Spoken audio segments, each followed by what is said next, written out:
La série Daredevil de Disney est en train de devenir un échec tout à fait historique. On voit ça ensemble.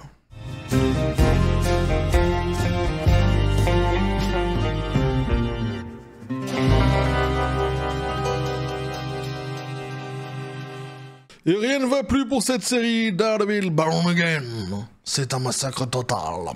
Petit café les copains.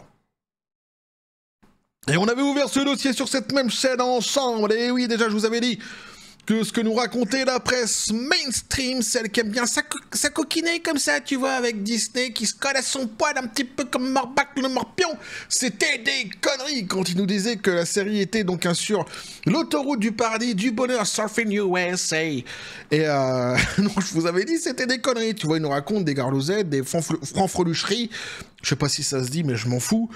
Et en réalité, donc avec les indicateurs qu'on avait, on voyait plutôt qu'on était sur un flop avec cette série. Et bien maintenant, les chiffres sont là, hein, et donc ils ne peuvent plus nous raconter de franfrelucheries. Et c'est un massacre total. Pire que ça, parce qu'en fait, ça devient carrément historique. Ah si, je t'assure, c'est un truc de fou. Alors moi, ça m'emmerde un peu, parce que tu vois, Daredevil, précisément, c'est un héros que j'aime bien. J'en aime pas 850 000, moi, des héros, tu vois. Moi, je parle de toutes licences confondues, que ce soit Marvel, etc. On s'en fout. DC, machin, on s'en fout. Tout héros confondu, c'est un des héros, justement, que j'apprécie bien à la base. J'avais bien aimé la série sur Netflix, notamment. Et bien ici, visiblement, terminé. Tiens, t'as remarqué qu'en France, en français, on peut faire une phrase tout en onomatopée. T'as pas besoin de t'exprimer. C'est ça, c'est quand même un truc qui est extraordinaire. Ça n'existe que chez nous. Toi, si je te dis, par exemple, Daredevil, oh bah... Oh, aïe, aïe. Bah c'est bon, j'ai fait une phrase. C'est bon, tu l'as, là. Je suis sûr, tu sais ce que... Oh bah... Alors là... Je suis sûr que tu l'as, tu sais ce que ça veut dire. On est quand même fabuleux. Il y a que nous qui faisons ça. Hein, les Français, nous sommes quand même extraordinaires. Mais c'est pour ça qu'on a un peuple extraordinaire aussi. Hein, sans doute le peuple le plus extraordinaire de tous les peuples. Mais pourquoi je dis ça? Parce que je suis français. Si j'avais été tibétain, est-ce que j'aurais dit ça? Non, parce que j'aurais été tibétain. Il y a que les Français, tu vois, qui sont comme ça, justement, tu vois. C'est un petit peu exagéré, oui, c'est normal. Hein. Je suis français. Bref, donc un Daredevil. Born Again. Bah là, c'est... Die also. Putain la vache, est un échec majeur. Tous les épisodes échouent dans les classements Nielsen. Une première historique pour la MCU. Ouais. Selon donc les dernières données Nielsen, alors Nielsen, souvenez-vous, hein, c'est ce site en fait qui nous donne les chiffres enfin qui nous donne le classement plutôt devrais-je dire des séries les plus regardées sur un temps donné aux États-Unis. Voilà.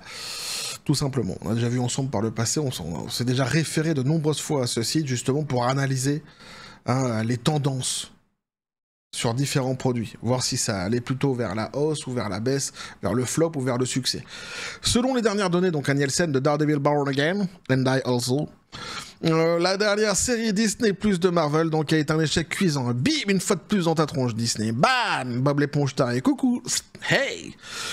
Ne figurant pas un seul épisode dans le classement hebdomadaire du streaming de Nielsen, donc c'est la première fois dans l'histoire de l'univers cinématographique Marvel qu'une série originale Disney+ n'est pas classée une seule fois au cours de sa diffusion. Ah, ça méritait bien un petit chant de la gloire quelque part ici prononcé, ou plutôt entonné par notre cher ami le pistolet à prout. Ah, c'est pour toi Born Again, c'est pour toi Disney, c'est pour toi Marvel, c'est pour toi Bob. Cadeau de la maison. Nielsen donc a publié les audiences de streaming pour la semaine du 14 au 20 avril 2025, qui comprenait la sortie de la 9e et dernière du 9e et du dernier épisode de Daredevil Born Again, Straight to Hell. Cet épisode, comme les 8 précédents, n'a pas réussi, comme les 8 précédents les copains, n'a pas réussi à intégrer le top 10 des séries originales en streaming de Nielsen. Le seuil d'entrée dans le classement cette semaine-là était de 385 millions de minutes atteint par Mobland de Paramount+, une série avec moins d'épisodes disponibles que Daredevil Born Again, mais surtout Mobland, à côté d'une production Marvel. C'est quoi Mobland d'ailleurs? Mobland. is it? Je connais pas Mobland, moi. De quoi il nous parle ici? Mobland, on va aller sur Wikipédia, l'ami des Bocs. Mobland est une série télévisée britannique créée et écrite par Ronan Bennett. Le projet initial est intitulé donc The Donovans. Devait au départ donc être lié à la série Ray Donovan de Showtime. Ah d'accord. Avant de devenir une série indépendante. Ok. Et ça raconte quoi donc on sait pas. Synopsis. Cette section est vide. C'est génial. Donc voilà, pour ceux qui connaissent Mobland, moi je ne connais pas. Personnellement, n'hésitez pas à me dire dans les commentaires si je passe à côté de quelque chose. Bon, en tous les cas, voilà, à côté d'un produit normalement Marvel, tu dois au moins figurer dans le top 10 quoi, quand t'es Marvel. Alors ces données donc confirment que non seulement la finale est tombée en dessous du seuil des classements, mais que la saison entière a également connu le même sort. Le contraste est saisissant avec les précédentes séries Marvel. Même avec des séries moins performantes comme She-Hulk, Miss Marvel, Agatha All Along et Secret Invasion, toutes classées dès leur début respectif. C'est-à-dire que les séries qui ont été citées là, j'ai déjà parlé du flop qu'elles ont fait. On a déjà vu ensemble, en chiffres, que c'était déjà pas rentable pour Marvel. Eh ben, Daredevil Born Again a fait pire encore. Je te dis, c'est historique. Une saison sans une seule apparition chez Nielsen. Bien que Marvel n'ait pas publié, ne publiera probablement pas de chiffres officiels du streaming, les notes de Nielsen sont éloquentes. L'organisation suit tous les comptes de Disney+ aux États-Unis grâce aux données d'adhésion et est considérée comme la référence du secteur pour mesurer les performances sur la plateforme de streaming. Effectivement, Nielsen, c'est une référence, c'est un site hyper fiable. Parallèlement, donc un Samba TV, propriété de Disney, Samba TV, vont-ils donner des chiffres? Suspense, honnêteté. Quand tu nous tiens, où es-tu? N'a publié aucun indicateur. Ah bon? Ah bah c'est bizarre pourtant. De la part de Bob l'éponge Sarré. Des consommations de la série, ce qui suggère que les attentes internes n'ont pas été satisfaites. C'est étonnant.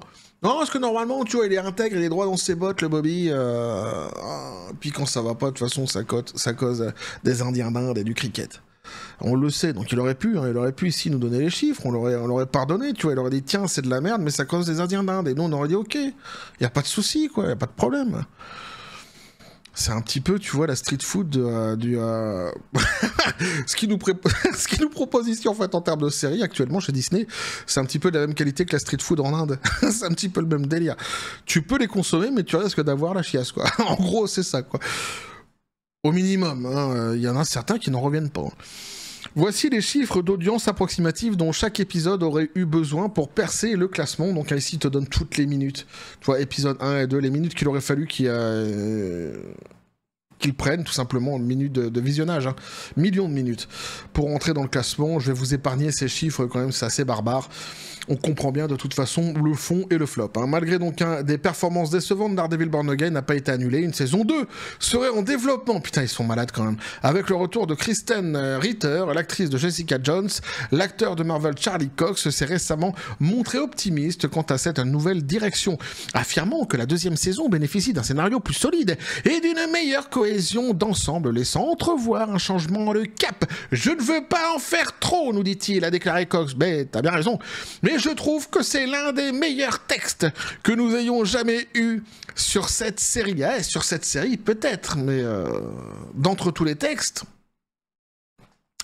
La série a suscité de nombreuses plaintes de la part des fans de longue date de la série originale Daredevil sur Netflix. Les critiques allaient des commentaires politiques explicites à la lenteur du rythme, en passant par l'utilisation abusive de personnages emblématiques, des apparitions forcées dans le MCU et bien d'autres choses encore. Cependant, alors que Disney réduit le contenu Marvel à gros budget suite au retour décevant de plusieurs projets, la saison 2 pourrait ne pas bénéficier des mêmes ressources ou attentes. Donc déjà, alors ça c'est incompréhensible. incompréhensible, parce que Disney nous disait qu'ils allaient ralentir sur les boosts en fait qu'ils produisaient, que ce soit chez Star Wars ou Marvel, pour se concentrer sur des produits qui seraient davantage qualitatifs, donc moins de quantité, plus de qualité. Ici on se rend compte que saison 2 pour un truc qui a complètement floppé, c'est complètement hallucinant, mais en plus on nous dit que la saison 2 risque de se voir, eh bien, qui risque de bénéficier de moins de moyens, tout simplement, de sous, d'argent, de monnaie, pour justement être produite. Alors même si tu as un texte, un script qui pourrait être meilleur, si tu as moins de moyens derrière, ça risque d'être assez compliqué tout de même. Les téléspectateurs et les investisseurs surveilleront probablement de près si la marque peut rebondir ou si Daredevil Born Again devient juste un autre flop de prudence dans l'ère post-Endgame. Donc voilà ce que vous pouvez nous dire. Ici, l'article, les copains, d'un sujet que nous avons ouvert sur cette même chaîne et donc que nous continuons à suivre. Et évidemment, donc on se rend compte que déjà, quand je disais par le passé qu'on nous racontait vraiment des conneries au niveau de la presse mainstream qui aime bien, évidemment, il faut le dire quand même, qui aime bien Disney, ils aiment bien lécher Disney, voilà, pour dire les choses clairement. Eh bien, tout ce qu'ils nous disaient, c'était des conneries concernant ce succès extraordinaire de cette fameuse série. Je vous avais dit non, vu les indicateurs qu'on a, ce n'est pas le cas. Ici, ça se vérifie complètement, donc c'est un flop, c'est même un méga flop historique pour Marvel, et ouais, pour Disney Plus aussi, pour Disney tout court, évidemment, et donc, quand on apprend en plus qu'ils vont faire une saison 2, c'est complètement incompréhensible, mais du coup, ça correspond à ce que nous avions décrypté ensemble lors d'une précédente vidéo. On verra ce qu'il en sera par la suite, de cette suite, justement, qui nous est promise comme quelque chose d'une qualité supérieure en termes de texte, mais avec des moyens bien moins importants qui seront attribués à cette saison 2. Je sais pas comment ils vont s'en sortir, ni comment elle va sortir, cette fameuse série. Je serais pas étonné d'ailleurs qu'en cours de route on nous dise bah finalement non, on va pas faire la saison 2, que Disney finisse par dire cela. Je serais pas étonné, vu les résultats financiers actuellement de l'entreprise, mais bon, on verra exactement ce qu'il en sera. On continuera à suivre tout cela sur cette même chaîne, donc n'hésitez pas à me dire ce que vous en pensez dans les commentaires, les copains, à vous abonner si le contenu vous a plu, activez la petite cloche pour les prochaines notifications, les prochaines vidéos qui vont arriver, balancer un like, à partir de la vidéo vous avez mon Xor, le Facebook, le Discord et le TikTok de la chaîne qui sont dans la description des vidéos. N'hésitez pas à venir et à basculer du côté de la force absurde les réseaux sociaux. Sur ce, les copains, je vous dis comme toujours à la John Spartan, et félicité, pistolet à prout, c'est à toi. T'as déjà eu la possibilité ici, tu vois, de montrer un petit peu l'un de tes talents que tu as aussi, cette capacité à entonner la petite chansonnette comme ça de temps en temps, avec une voix tout à fait mélodieuse, faut bien le reconnaître, mais qu'as-tu à nous dire ici sur ce sujet précisément? Et nous dire rien à battre. C'est pas très gentil ça quand même. Est-ce que tu peux développer? Il attend même pas la saison 2, voilà. Bon bah écoute, ok. Bref, on va continuer nous à suivre tout ce merdier sur cette chaîne quand même, dans la joie et la bonne humeur, et oui. Que la force soit avec vous.